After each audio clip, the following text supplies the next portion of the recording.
Hello everyone, hope you're all doing well.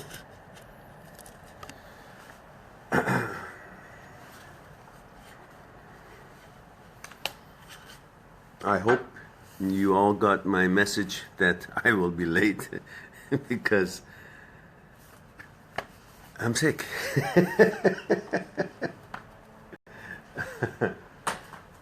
Hello Jamie, how are you? Hello Prince, how are you? Good to see you. I didn't think I would have a talk today, but I'm glad it turned out to be okay. So hope you guys are doing well and ready to have a chat. Now, I don't guarantee the answers to make sense today, but hey, we try. Oh yeah, Jamie, my voice is going through changes. You know, it's puberty. I'm at that age. I'm getting younger.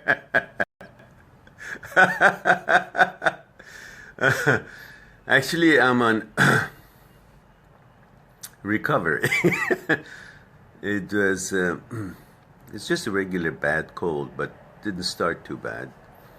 But you know, it takes its time. It's kind of, you go through stages. But you know, compared to lots of people around the world with their health challenges they have, these are just blessings. So, no problem. I'm enjoying resting at home and doing some work and learning more about the world and thinking and figuring things out. And it's a compulsory vacation. If I can only see myself through this apparatus that I have here. There we go. So I bet you if people didn't get my message that I will be late, and I'm more late than I thought I will be, then we may only have a few people, just a private meeting. Otherwise, you can go ahead and bring up your concerns and we can explore it together. I may have to refill my cocoa once in a while, so be prepared for that. And one of such times is right this moment.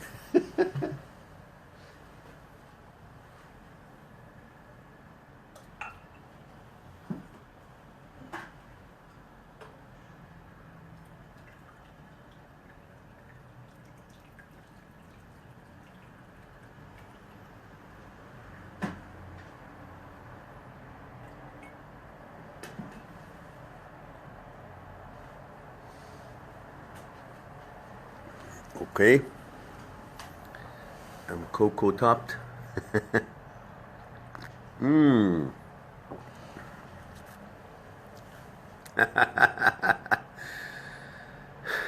Don Diego says, why did you forget about us? How could I have forgotten about it? Am I not here or what?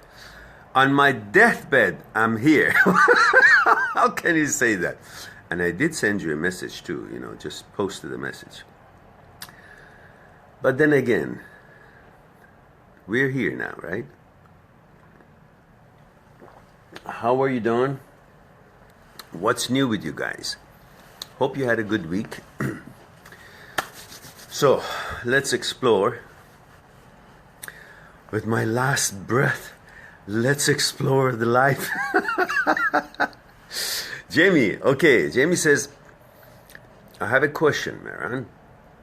I have been coping after my breakup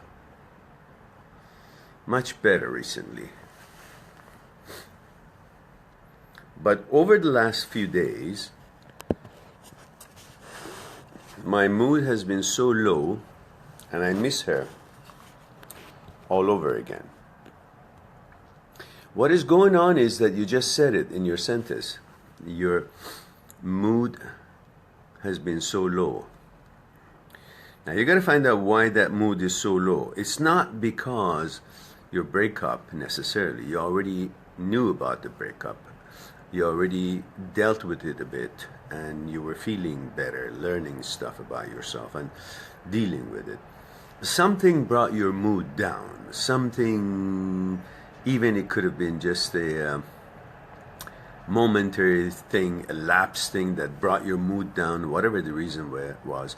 Maybe your memories about the ex, or maybe something else happened in your life. But when the mood comes down, it's like you got a cold. Right now, if I'm going to be pushed, I may lose my balance, but that would have been just child's play when I was not having a cold, because your whole energy is forward, your whole balance is good, your physical and mental is all balanced. Physically, you're not aching, so therefore a push would not move you so easily. When your mood is down, your low mood, then everything seems to be so powerful. But it's not that they're powerful. It's not that the push is powerful. Your mood is low. You are a bit weak for some reason. When there is a very dark room, a flashlight seems like, whoa, so bright. But really, it's not bright. The room is too dark, that this seems to be, compared to the fact that there's no light in the room, this light seems very bright. But if there is a regular light bulb on in the room, that flashlight doesn't even, make a difference. So same thing, what you're going through is like your mood is low, so things look powerful to you. The memory, the missing her, because she would represent pleasure. Pleasure makes you feel good, makes you feel confident, like you're more, you have something, you have a girl. And then intimacy and the sex, and she pays attention to you, you feel good about yourself. Now when things are not going exactly right, the first thing you gotta remember is that I don't have a girlfriend. Because that is something you would feel more. Now you don't have it, you think you're less, and all that plays into your mood. Otherwise, so what? We go through ups and downs. Even the ocean with that depth and power sometimes is very calm, and sometimes is very choppy and unclear and unsettled and unbalanced. Things don't remain the same, that's the point. Things change. And when things change, like the waves of the ocean, that is not to say there's something wrong. It's just the way of the ocean. It's okay. You feel low, you feel you miss her. It's okay. No problem. Just focus on something more beautiful, something that you would wish more, something that you would desire more. Then suddenly you're not missing her anymore. You're missing her because there's nothing else in your life right now as far as that department is concerned. But when you have something, they won't miss you. Look, I'm not going to compare a woman or girlfriend with a bicycle because this is not to demean or disrespect anyone. It's just to deliver a point. If you have an old bicycle or a bicycle and you lost it, or it's stolen, or somehow it doesn't work well, and the days that you don't feel that great, the school wasn't good, friends are not great, you have a little bit of a conflict with your parents maybe, or with friends, kind of down, you wish you had that bicycle so you could have a ride, you could go around, you could just enjoy what you used to do, even though if that bicycle is not working well, even though if it wasn't a great bicycle, but suddenly that day it looks like it was the best bicycle because that was the only bicycle. Now, at that very moment, somebody passed by and says, hey, by the way, sir, you just bought a lottery and this is your new bicycle. You wouldn't even think about the old bicycle missing the old one because you got one that you can ride on and you can enjoy and see the sceneries and become one with the nature. So give it a proportion, give it context, and understand that you never know what the ocean brings, what the wave brings tomorrow. And just how you feel today, that doesn't mean it's going to be permanent. That doesn't mean it's going to be always like this. But whenever we feel something, because we can't see the future and we don't know what it will be, and human being only believes in what he knows or what he can see, therefore you think nothing else can happen other than what I am feeling today right now. I will always be like this because that's the actuality. That's what you can see, that's what you know, and that's what you believe, that that's the way it is, because that's the way it is, how you feel. And you can't feel and you don't believe that things will change. That's unfortunately the negative side of us, that we don't understand things always change. If you remember that, you don't have to know what it will be, when it will be. Just have to know that the law of nature says, like the waves of the ocean, like the day and night, like the wind and the calm, like everything else, rain and shine, things always change. Believe in that and do your things and let it happen when it happens.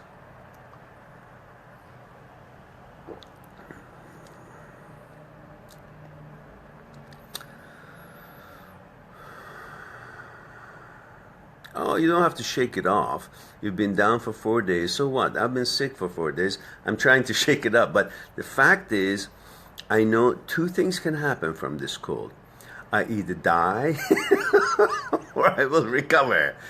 Either way, there are things going to change. So I will be patient to see which one will be, and I'm rooting for the latter one. So same thing with you. Relax. You don't have to shake it off. It will be shaken off by itself because it just can't be. Nothing in this life is permanent, including most pains and devastations, unless you're near death. Are you? That's the question you should focus on. Sometimes things like this that makes you really not see the rest of the world, makes you think that the pleasure that you would have felt from that relationship, that girlfriend, is the whole of life. When you think of it that way, and now you don't have it, well then you get devastated because you think then the whole of life is what you're missing. It's not the whole of life that you're missing. It's a girlfriend. It's intimacy. It's sex. It's companionship. It's a fragment of the whole of life, and the fragment that most often, if not always, is replaced with another relationship in time. So just pull your pants up and get it together and be patient. My God, if you want to make some food, it's going to take time. The ingredients, put it in the pot, have it fuse together, put it in the oven, on the oven, and then you got to wait. You can't just think nothing else falls in the same policy, same way of being. You have to wait for some things. You have a little pain, you gotta wait. It'll go away. I have a cold, I gotta wait. Doesn't matter how much I want to get back to my things, I gotta wait. So while you have to wait, enjoy the wait, you know? Just do things. Have fun. I don't know, watch a movie, do your exercise, or go fitness, or do your studies, or do your job, or find new friends, or don't wait around until you feel better. Do something to feel better, and always believe things will change. This is a hot topic at the moment between my friends and I. Depression. Does it even exist? Is it in our control? I'm close to going on medication for depression, but I believe deep inside that I can fight it, that depression is all in the mind. What do you think? Is this depression clinical depression? Like, have you had blood tests and your doctor has said that you're missing,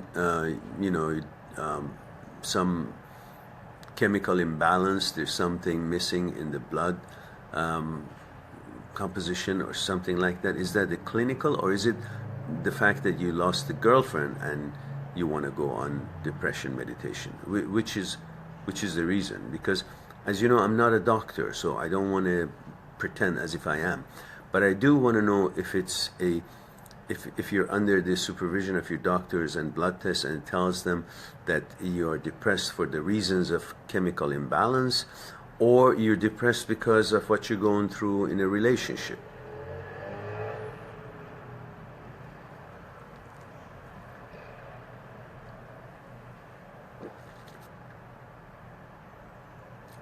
So your doctor diagnosed that not because of this relationship breakup, you're always sad. Is that what it is? But there's no chemical imbalance. You're not delusional. You don't, just want to kill yourself or go nuts in a way, or imbalanced, or feel sad for no hope, or is it something that is constant, or is it because of things that happens during the day and you just get a little bit down longer? Nope to what, Jamie? I put lots of questions in there. Nope to what? Look, let's put it this way. If it's something that is diagnosed by your doctor because this is interfering with your life and you can't, constantly you're in that way and you can't function well and so on, well, that's a different thing. I can't interfere with that. They will know what they're doing. But if it's about your mood and the things that happens during the day and makes you feel sad because you lost your girlfriend and the relationship didn't go well and so you're kind of devastated like everybody else is, well, that is not abnormal. That's how we all are. We feel shitty and lost, or feel sad, or feel like if you're a loser of some kind. It's just how our conditioning has been working through our life. And we think like something wrong with us and the world is not kind to me and I'm sad and I don't want to do anything, don't want to exercise, don't want to get out of the bed. But this is what we all go through in our life from one time or another. It's been here for a long time. I have always had up and down moods. I feel that depression has many gray areas. I just signed a form with happy and sad faces on. I think depression is becoming more common, but I often wonder if people are actually so if you're not clinically something wrong with you in bloodstreams and all that, and your chemical is not imbalanced, then why don't you simply treat your body and mind in a way to put them become stronger? Look, like everything else, we go to the gym, we get our muscles trained, and we train our body and become fitter so we can take more weight the next day, or we can endure a longer run, we can swim more. These are all through training. Anything you want to do physically, we are learned, we have accepted that we got to train the physical body in order for it to give us back what we expect. But suddenly when it comes to our mind, which deals with all our mood and takes care of all the difficulties and challenges, and most challenges in life are mental, yet we don't do any kind of a preparation or exercise to strengthen our mind, our psyche, our energy flow to be more and to become stronger to withstand the pressures and the challenges of life. And yet we dub it, is depressed gotta go on some kind of a thingy program. Well, what happens when you are physically weak? Does anyone say, he's depressed, he's now got to take, what do? They just say, okay, now you got to eat better, sleep better, exercise, go run, go do this, do that, and create and generate that energy and body coordination, mind and body coordination, plus fitness, nutrition, and proper and balanced style of life, hanging around with the same thing with to be stronger. Same thing with the mind. You feel down, don't hang around with the people who are down. Don't hang around with the people who are for no reason are up either. They may be on drugs or it's using alcohol.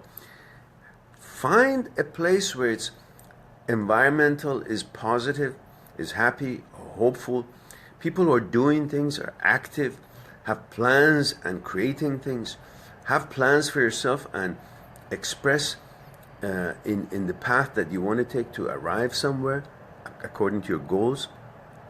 So make your mind strong through, again, exercising the body, give more energy, and the mind feeds off of that energy as well, even though it's physical, but the mood goes up, because when you exercise, your body secretes lots of wonderful things, the dopamine and the opioid, and then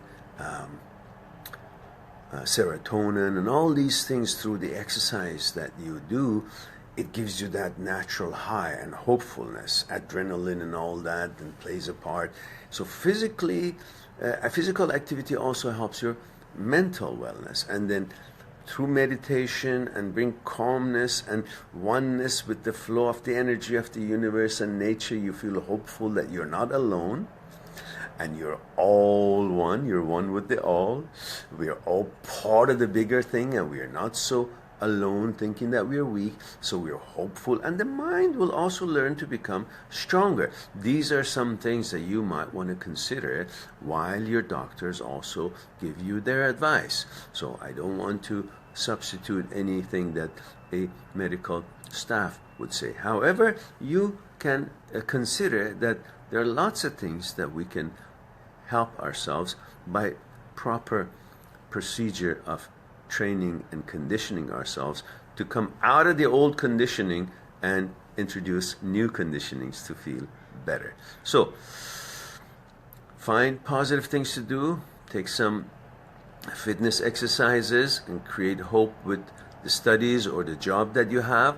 Find new friends, because you can't always rely on relationship or some girl to bring you hopeful. What does she do? Let's just face it.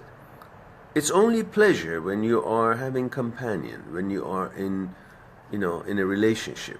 Otherwise, that person doesn't bring any solution of the challenges that you may be facing in that day.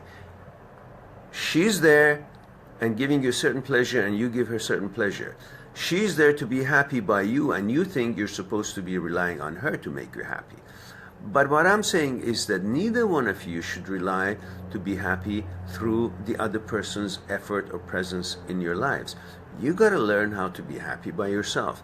Then the relationship would take a different role in your life, not the role of, it's my happiness, it's my future, it's my life, it's the whole thing, and it's everything, and if it doesn't work, then I lost the whole thing and I lost everything. Then I feel depressed.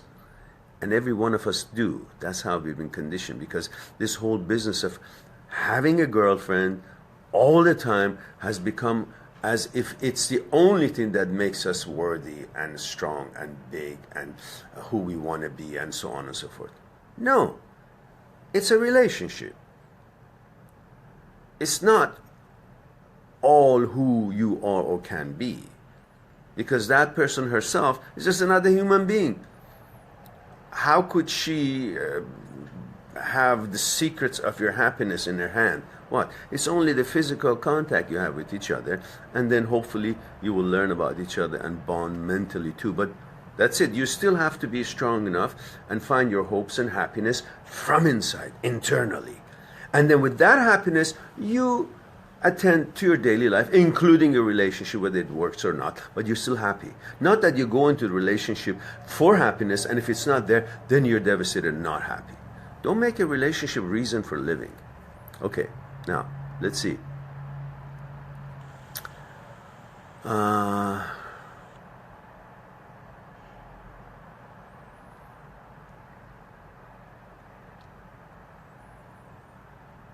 Yes, you can. You can. Believe me, most people in life feel depressed.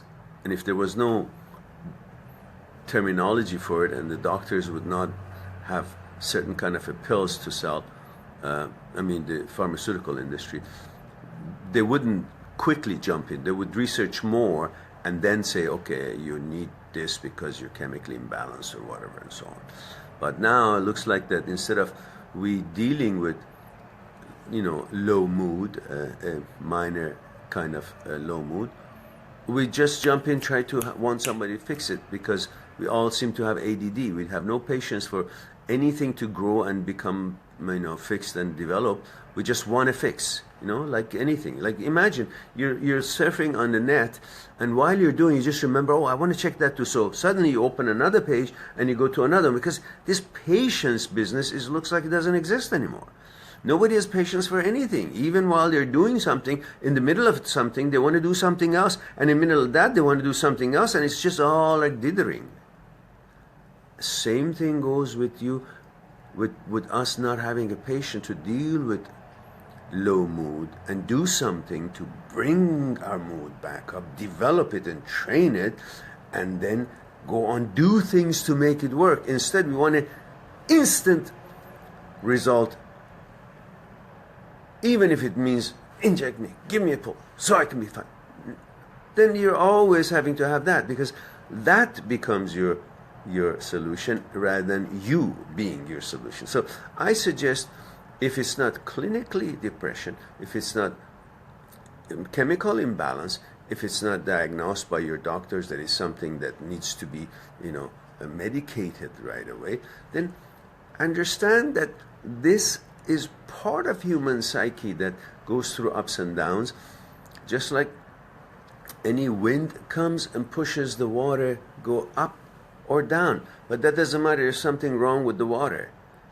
It's the effect of the environment on it, and it's flexible to move. And sometimes we just go down and feel low and sad because we want things to be in a different way, and it didn't turn out the way. It's against what we expected, so we are kind of disappointed, and that brings our mood. And then we got to create and focus on the things that makes us happy in life, and hopeful the plans we have, and then get us back into that position of feeling confident and connected and energy flowing, and through physical and mental exercises and environment and the people and the projects, and so bring our hopes back.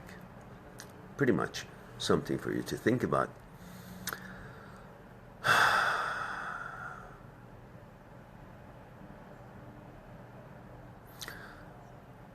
Ali says, sir, please help how to deal with a bully girlfriend. She can be bully because you desire her. You're weak to put up with bad behavior and misconduct and bullying, so you can benefit from the pleasure that she may throw, and you may be blessed with. So grow a pair, and if she is being rude or bully or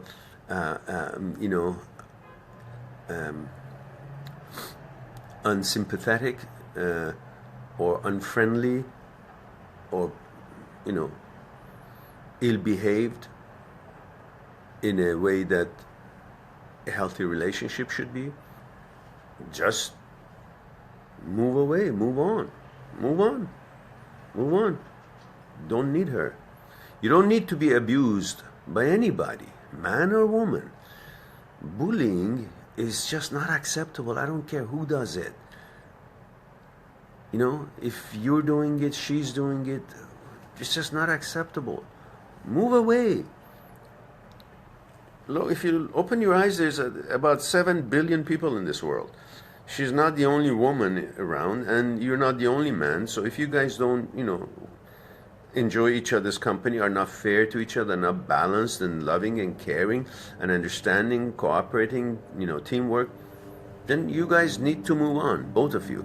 And if you think she's not being cordial or respectful or friendly or reciprocating to your kindness and warmth and love and care and so on, just why would you need her?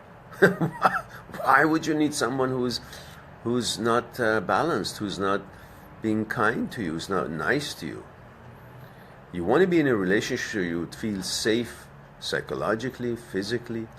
You create a safe environment for her, a balanced and kind and warm environment for her, And she's supposed to create a balanced and kind and safe environment for you. Neither physical or mental abuse should be part of a relationship. If that's what's going on, just grow a pair and move.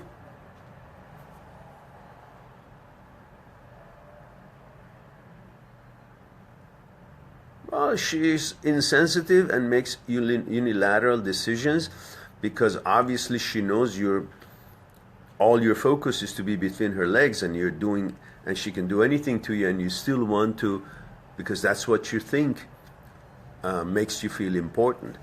The desire has taken over you, and you're just following your desire rather than following your principles.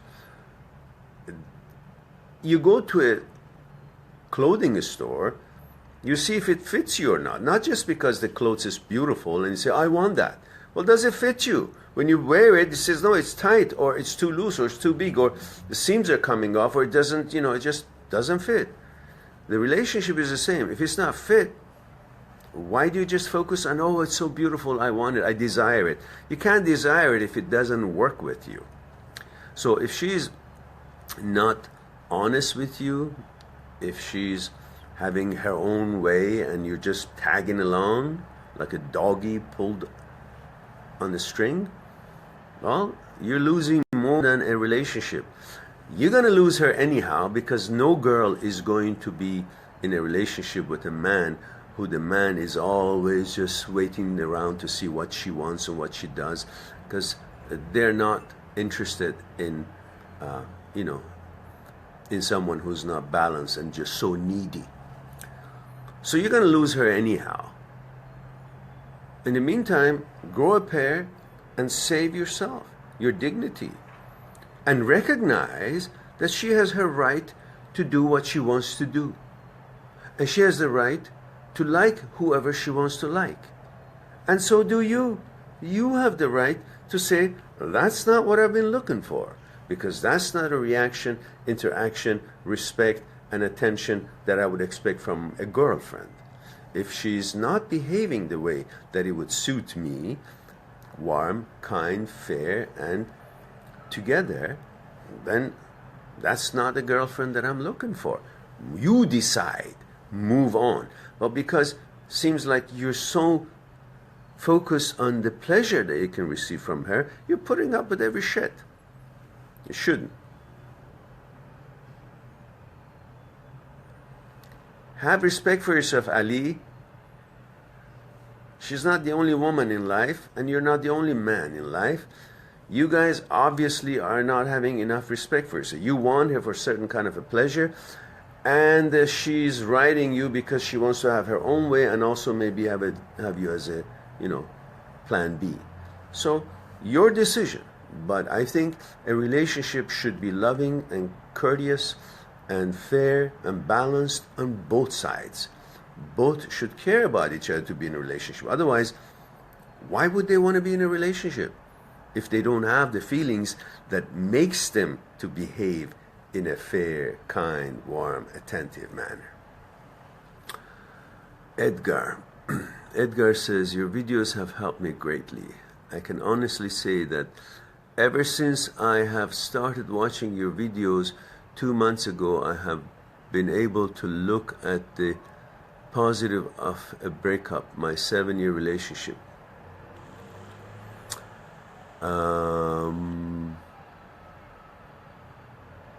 My 7-year relationship ended 4 months ago, and even though she found someone new 1 month ago, I have been single and working on myself and improving. Thank you, sir. You're quite welcome. I'm delighted to hear this, Edgar. Good for you. You have to realize, and obviously you have, that an interaction of someone toward you is not a reflection on your worth and value. It just means this nut and bolt were not fitting. There's nothing wrong with the nut, and there's nothing wrong with the bolt. It just wasn't the right nut for the bolt. But this one and this one, which they don't work together well, can work with another one of opposite side perfectly well. This bolt is not fitting this nut. That doesn't mean there's something wrong with the bolt or something wrong with the nut. There's nothing wrong with them. either one. It's just that this bolt works perfect with another nut, and this nut is going to fit another bolt. That's all. So let it go and go find something that is suitable and pleasant. Life is short. Why do you want to make a god out of someone that she's the only one that I can? Why? How? What does she have up here? What does she offer to your life? Huh? What? What is it that you can't do without her, or somebody else cannot do what she does? What is it that she won't be able to receive without you, or somebody else cannot do for her? There are all kinds of people out there that can replace you too if it's not working. And obviously, if it's not working, why are you hanging around? For what? For you to say, no, I made it work. What? Made what work? This is about life. You know, it's like some kind of a apparatus you made and you want to put it on top of the mountain, and it's got lots of friction, it doesn't roll down, and you say, no, I will push it down so it will just go. It will never go flawlessly and fluently and just speed down and, you know, catch speed and freely, smoothly roll down, because it's got lots of friction. So change that vehicle, build another that has got wheels, or it's got anti-gravity. It just slides on.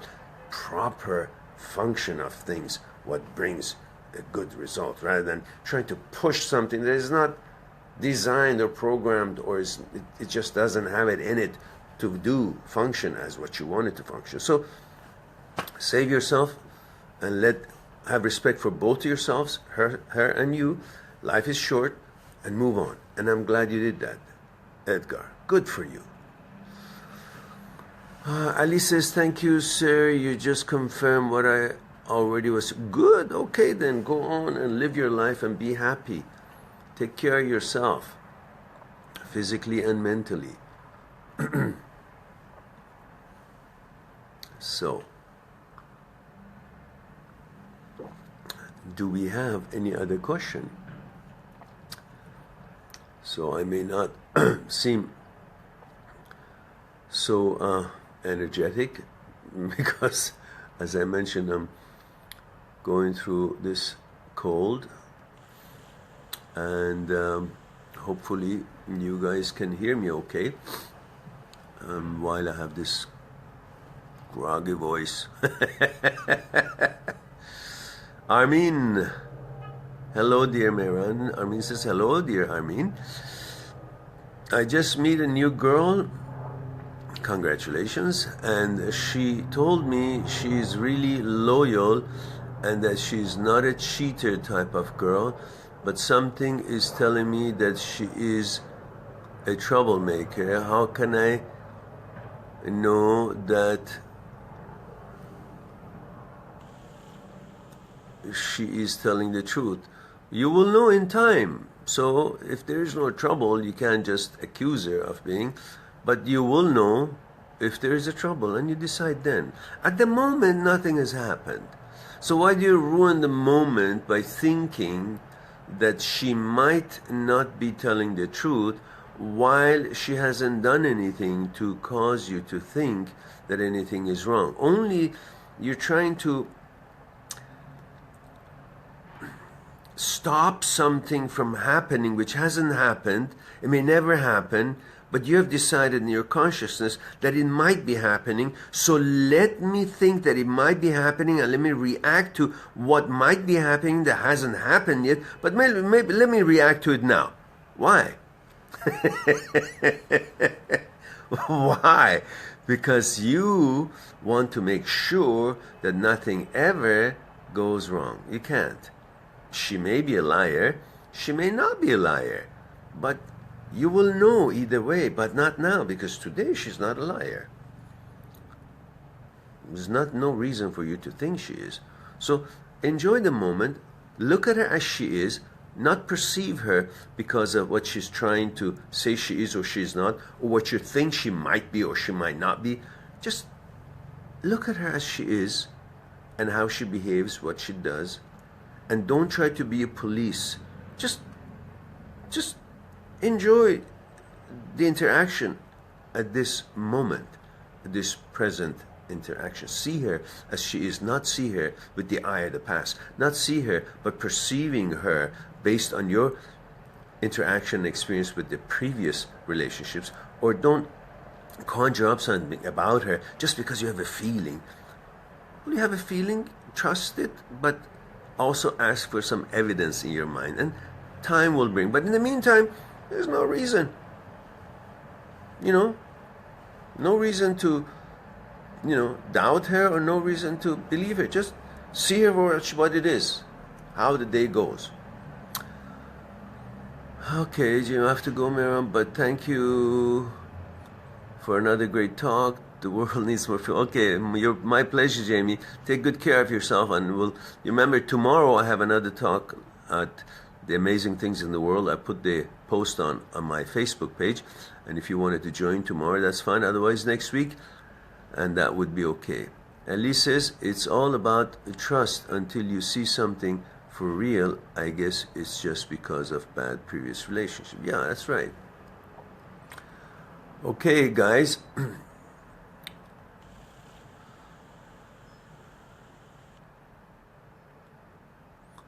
Elise says, a dear friend of mine asks how to what? Make a distant relationship work. Well, tell your dear friend that there's a very good chance that distant relationships don't work. And they may work for a while because nothing else is in the horizon or in the way has presented itself for either one of them, either side of the distance. But as soon as they find somebody close by that attends to their needs and is companion and is right there physically, they eventually gonna say bye-bye, and that's gonna hurt. So don't invest too much time on a long distance relationship, because believe me, why do you think long distance relationships are pleasant? Because you don't see that person every day. You don't see how good or bad they treat their day and negotiate their day. Therefore, everything you think of them is perfect, because you only have 1 hour, 2 hour, or half an hour talk with them, and in that duration, both of you are on such perfect setting and standing and behave and properly and talk about things you want to talk. There's no evidence to check it or not check it, and you are all smiley face and laugh at each other's joke, and very pleasant because it's short duration. But if you guys would have seen each other, how you treat your day, how you negotiate your day, how you go through your day, you may have decided, well, she's not for me, or she may decide he's not for me. So long distance relationship lacks lots of information about you two, lacks lots of opportunity to see how you guys operate your life and during the day. Therefore, with lack of information comes lack of knowledge about something. How can you make the right decision that this is for you or not? It's like somebody tells you over the phone, oh, we have a very delicious food here. The sandwich is wonderful. It looks great. It's tasty, but you don't know how it tastes. You don't know how much salt or pepper or sauces or what kind of a meat or vegetable or whatever else is in there, how clean it was. You just imagine it by what you're hearing or perceiving. So while it's got its points, it's very painless and it's for a while, and it's just conversation and pleasant and hopeful and but it's illusion. Yeah, it's no physical reaction to what they say they are or how they say they think, because you can only see it in their daily life. And if you don't see their daily life, how they negotiate their daily life, you can't really be sure if that character is exactly as you think she is. So just tell him, be aware that it may just be a pleasant time, but it will eventually may drop off, and then either one of you or both of you will be disappointed. Min says, thanks a lot, dear Mehran, and I hope you get better. So thank you, dear. I'll talk to you guys later. Alice says, okay. Okay, Ali, good that you agree. Constant says, can objects such as personal belongings carry good or bad energy?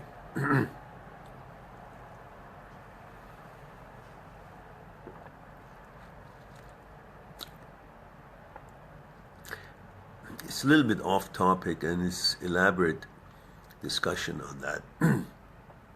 Everything has energy. Everything is made out of energy. And it goes a little bit beyond my expertise, but I have my own. Pretty much the interaction between your energy and that thing's energy is what makes you feel what you feel.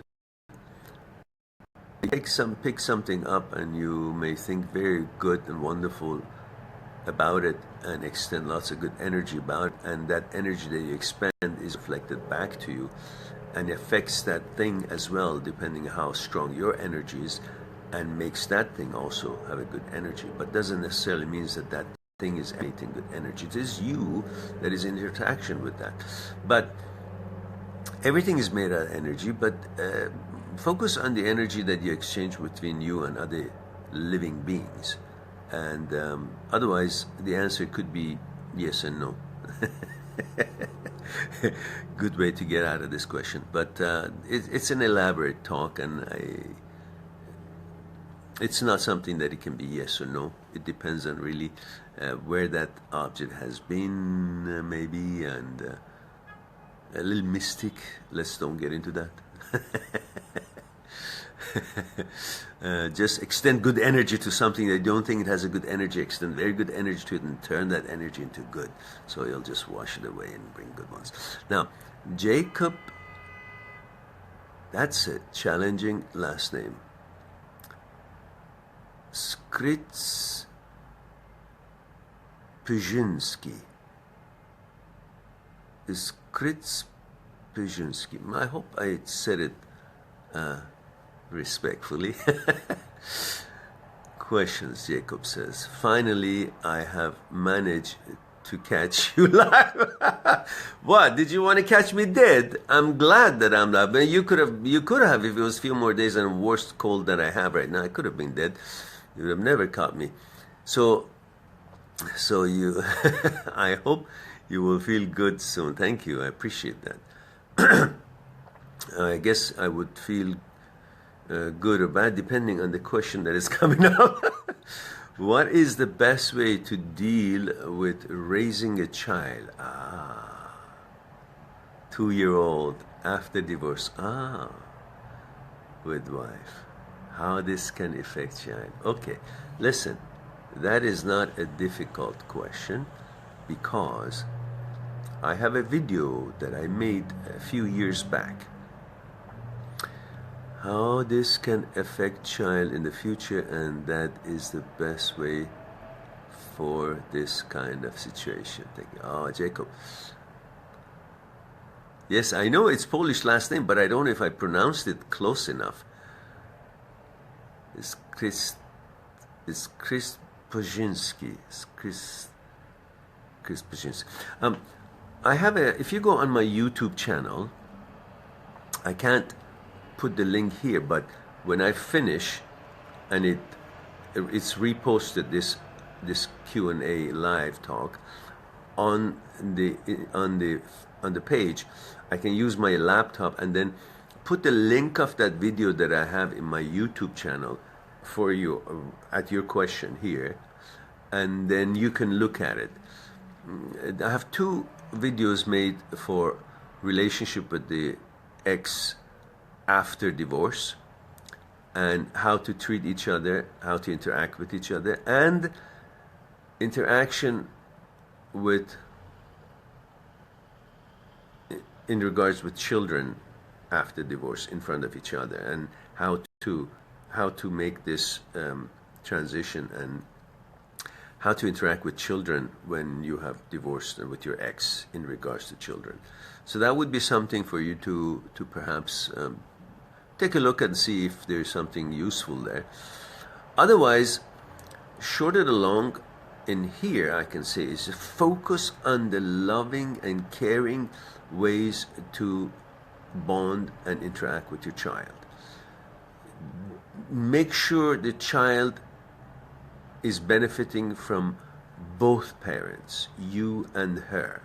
Just because you guys are not together, he or she shouldn't be feeling that something is missing in his life. So make sure both will spend enough time, equal time with the child. And have a certain policies together, that you will not try to replace his mother by another girlfriend, and she will not try to replace you for him by another boyfriend at some time.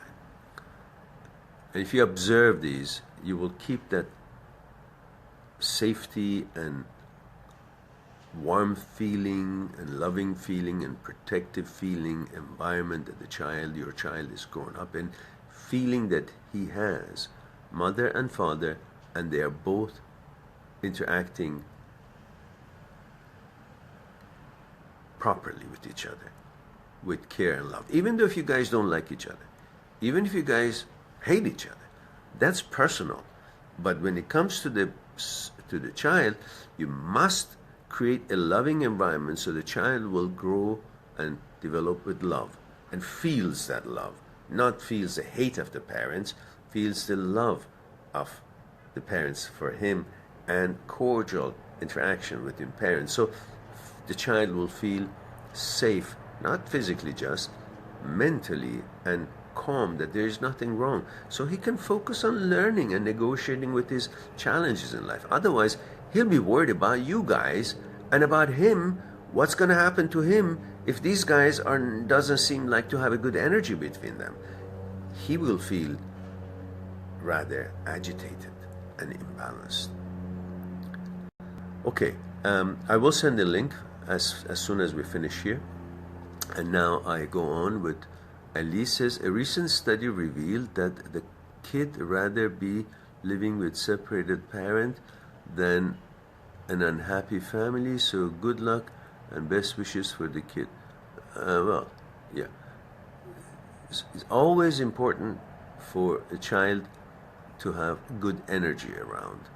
And that good energy cannot come from discomfort between the parents. Just sit down with your wife, ex-wife, and say, listen, okay, we understand we don't want to live together. For whatever reason.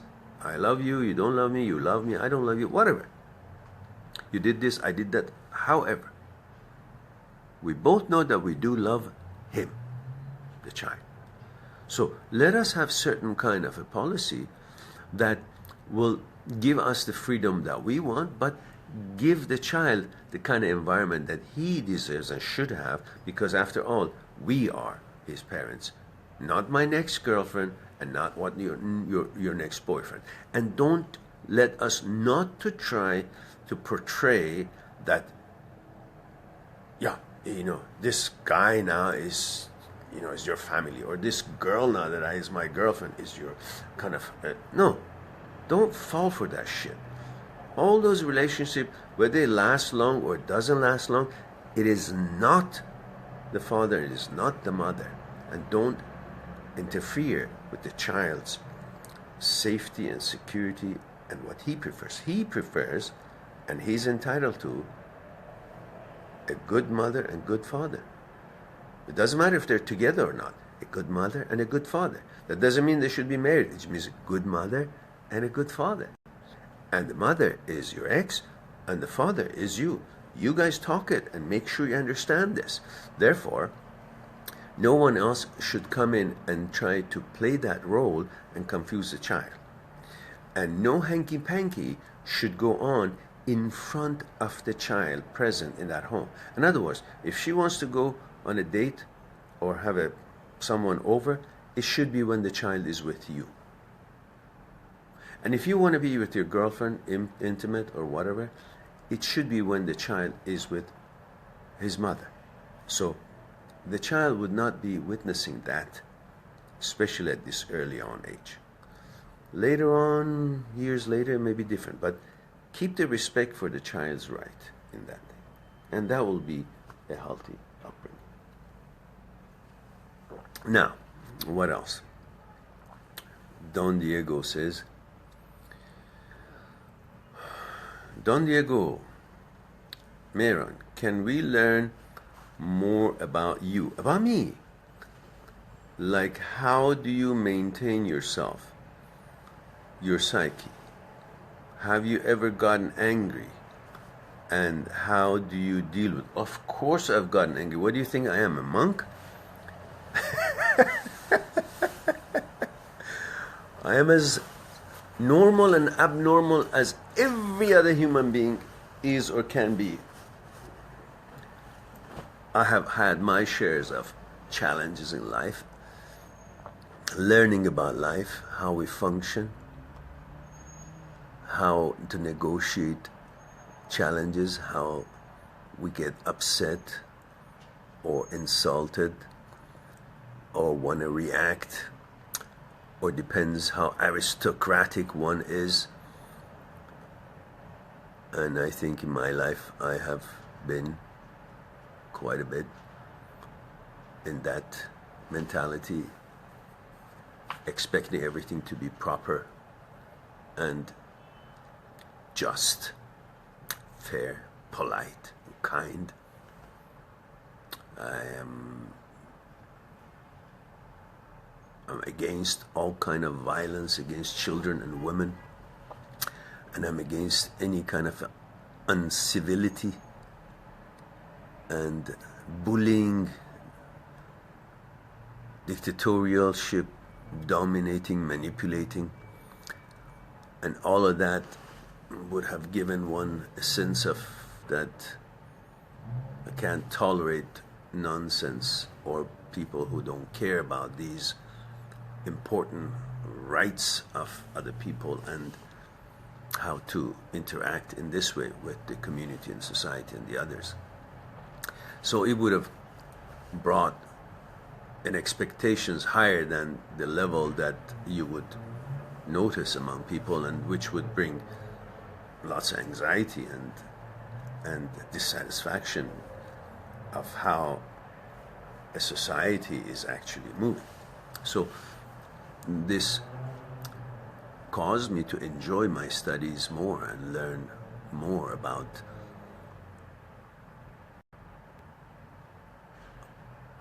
how to be chill a little bit about these things. So, okay, guys, let's see. What time is it? Again, it's one of those times that I have to check my time on the computer. Okay, it's 12:19. That means we probably have another maybe 5 or 6 minutes to chit-chat and socialize and then go about our days. And I know what I'm going to be doing after this. Take the tie off and put something comfortable and make some tea and maybe have some breakfast and Yes, Prince, you've been quiet. Thank you. Yes.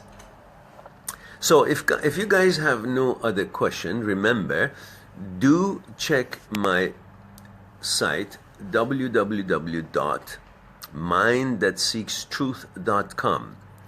On the site, you will see possibility of reading a sample chapter of each of my books. Table of contents of each of my books can be opened. If you click on the book, it'll open, show you table of contents, and if you click more, next page would be a sample chapter. You can read the chapter, free of course. And then there is, I also opened the seminar I did on the end of fear at the university locally here last year. It was for sale. I've opened it up on YouTube. Now it's free for everyone to watch it. It's about 15 minutes, and it was done in a classroom that I was invited to do a thing for a group there. So you will enjoy it. It's quite unique. I don't think anybody has ever put this kind of a presentation connecting, and you will enjoy, I'm sure. And also you have possibility of one-on-one consultation if that needs to be, because that's what I do all around the week. people around the world.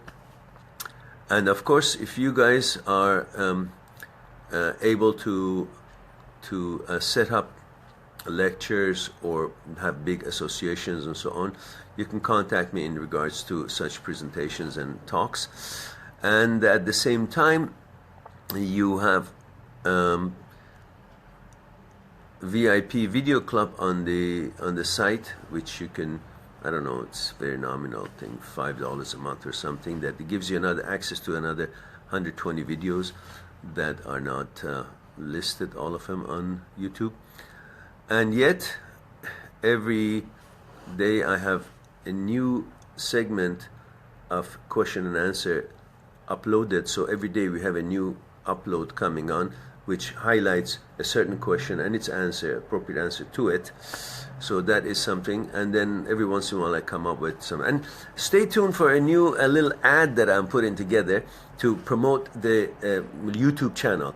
Please do go on my YouTube channel and share it with the friends that you like to watch the videos that you watch that you like, and encourage them to subscribe, because I want to promote the channel.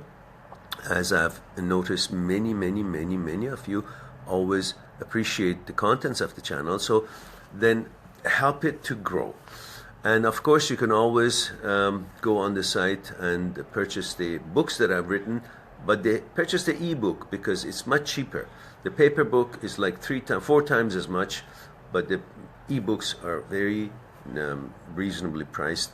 And I hope that you will do that, because that is the whole purpose of the thing, that you get to know about your psyche rather than constantly thinking that your answer comes from an answer to your questions by me or somebody else. Understand how that works, and those are all explained in my book, Me, My Psyche, and I. And if you have transient thoughts that comes and goes into your mind and you have had nothing to do with it or didn't invite them, or they're unwanted and not something that would represent you or your thoughts or your interests, then there's another book that I have written called Transient Thoughts and Me. And of course, the Breakup Pain Handbook is another one for the breakups and so on, which you can all enjoy, many of these on the YouTube as well. So please do check the YouTube and so on, and share the YouTube link, and look for the little advertisement I'm going to put on in order to represent what the channel does. Now, Constance says, how can you manage stress or anger and the effect they have on yourself? That is a big question. And the answer is in what I just said. To understand how the psyche works, you will understand the anger. Now, let me explain a little bit of it, because it's a very elaborate and detailed, and I don't know if I can deliver it right now in my weakened condition. Ferris Bueller. I have described and explained what anger is in my previous talks and a video on YouTube and the book. This new angle for you may also be easy or challenging to understand, but I'm sure if you focus, you'll get it.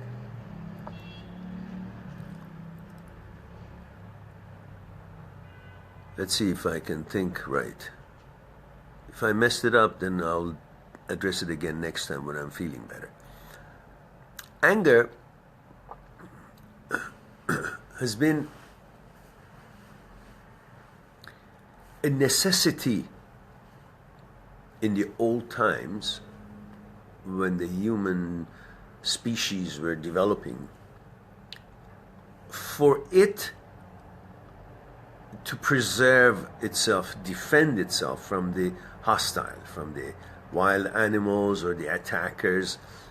In order to defend themselves, they needed to be prepared, ready, and that readiness means adrenaline and aggressiveness and reasons to attack, reason to react physically. That needed a certain kind of secretion of certain chemicals in the body to create that ferociousness and to that instinct for preservation and and saving oneself. And for that, you needed anger. You needed a certain reaction in a violent way in order to secrete that energy. And mutually mutually inclusive. In other words, you needed to be angry to secrete that, and you needed to secrete that to get angry in a way. But the anger was putting you in a position, proper position, to defend yourself. You needed that kind of an energy, which would have come with anger.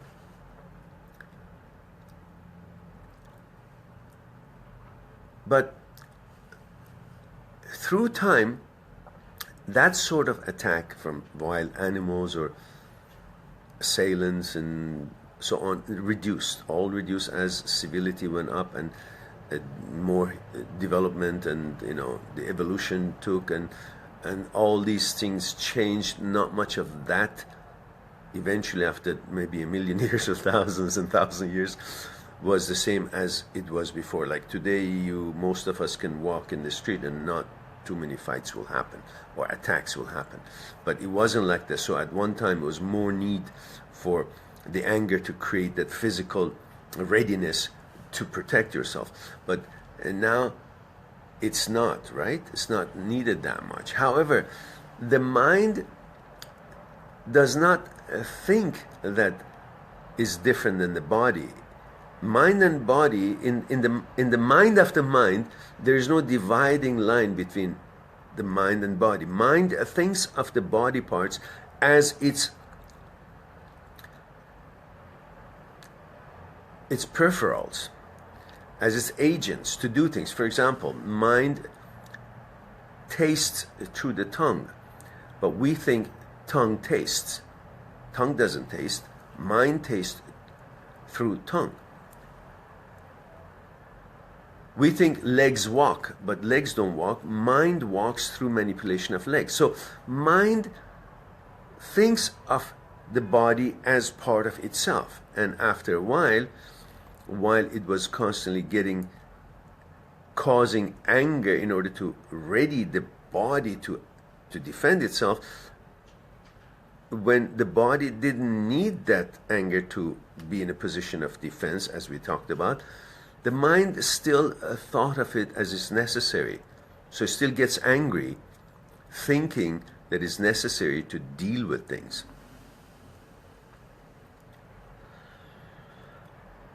I probably will deal with it next time because my mind doesn't work that well.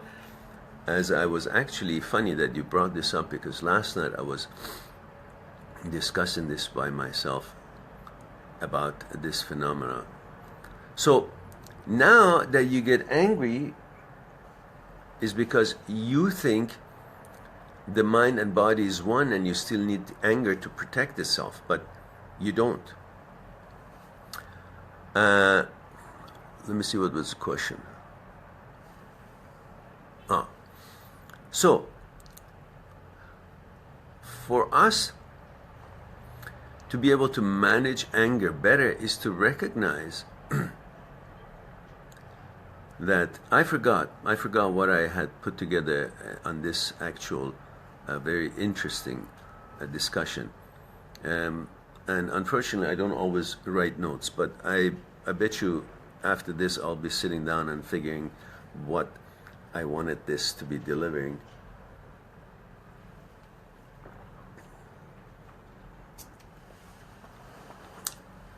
So, sorry, at this moment I'm blank.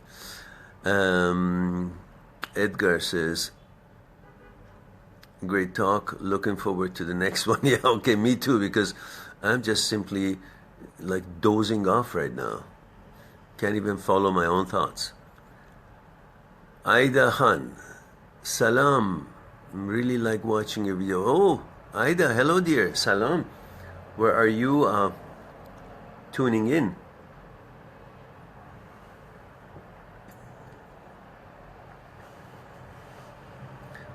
So anyhow, I think what I was trying to say, if I can follow it up a little bit, so the mind still thinks that it's defending the body because it has no understanding that it's the body and it's the mind. It thinks of it as one entity. And now when you're being rude to, or you're being somehow violated mentally, the mind still reacts to it as it did when you were being attacked physically and needed to prepare you to physically defend yourself, so it would get angry. And now that that kind of an attack is no longer necessary, but still does not think of itself any different than the body parts, and when it's being insulted, it still thinks that it needs to defend itself as it used to, and is conditioned to defend itself physically in the past. So therefore it creates an anger in order to be ready for it, but there is no physical interaction or necessity for physical safety. Therefore that anger is a conditioning that we have received through thousands of years. And of course other things comes into the picture, trying to protect something that doesn't exist, and you come to rescue of that, and you're still using that physical way of preparation to take yourself to safety and defend yourself from a physical attack, which was getting angry to prepare yourself and then do what you need. But now you're using the same system in order to protect yourself from some illusion which you think has reality, and that is the image that you have created of yourself in your mind, and you have made that become and to be considered by you more important than the whole of you, that your center, than your conscious, that who you are. What you think of yourself in your mind, I am this, like I'm talking right now, I'm a speaker, or if I'm teaching at university, I'm a university teacher, I'm a teacher, I'm a professor, I'm a researcher, and that image that you have for yourself has become more important than the actual you. And if somebody is being disrespectful to you, or shatters your image or disrespect your image, you try to defend that image as if it's an actual physical tangible thing, and you come up with the same process of getting angry in order to create that conditioning and readiness to protect itself, thinking that the image that you have made for yourself is actually something real, and not that it is of non-existent nature, an illusion. But that illusion has been something that you have valued it more important than what you are, and you're constantly trying to defend these images that you through the day change as you go by. You go to the store, you have an image of a shopper. You're selling something, you have an image of a salesman. You talk to your son or children, you have an image of a father. You talk to your mother or father, you have an image of son. You have an image of a friend, you have an image of a boyfriend or a girlfriend. You have all these images that you abandon as soon as their use at that moment of the day is over, and you switch to another image. Yet when you find somebody somehow has insulted this image, or somehow made you have a different kind of or be offended by this image, you come to its rescue thinking that that image is more valuable and important than you, and represents you better than you can. Therefore you get into that old way of protecting yourself, thinking the image is an actuality and reality, and then you become angry and you deal with it in that way, which creates stress. Something like that, I guess I wanted to share with you, which I still have to consider it further, and not to forget what I want to say, and to see if it is exactly what I wanted to deliver. Okay, so Constance says, okay, so the mind believes anger can defend the body because of our heritage. Rest well and recover early. Yes, but also the mind does not distinguish in these cases between if it's defending the body or if it's defending a mind. It doesn't care, it just wants to defend. And now it's defending the image, thinking the image is itself and more important than itself. So the watcher is watching the image and is commanding to protect the image when the image itself is illusion and the watcher itself is the watched. There is no watcher. Watcher, controller, which is your consciousness, is observing and controlling and watching the thoughts that are blooming from the field of the known, from the consciousness. But the actual thoughts are what results and creates the consciousness, the field of the known itself. So the thoughts, the thoughts controlled are the controller. The thoughts are the consciousness. So the consciousness, the controller, is redundant.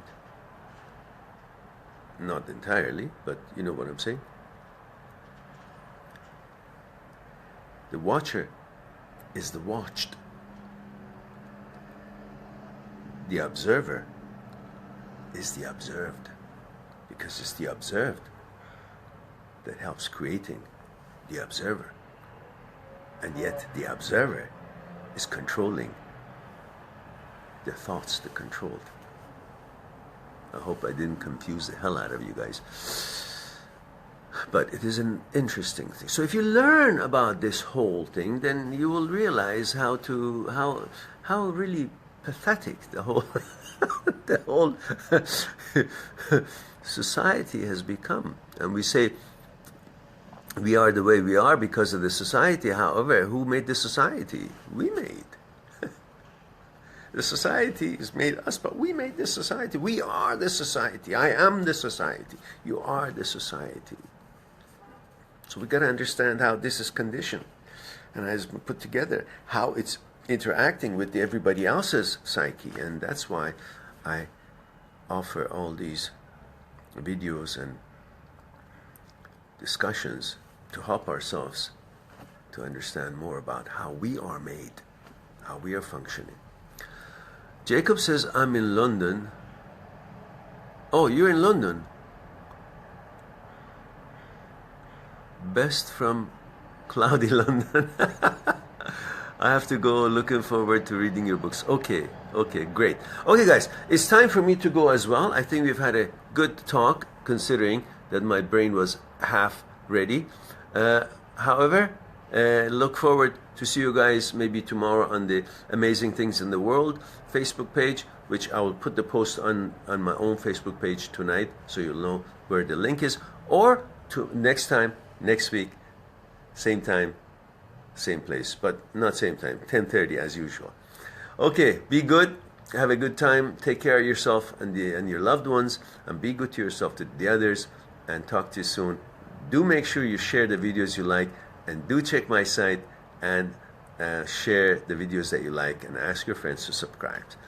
And talk to you later. Love you all, and thank you very much for waiting for me today. Sorry I was late. Bye-bye.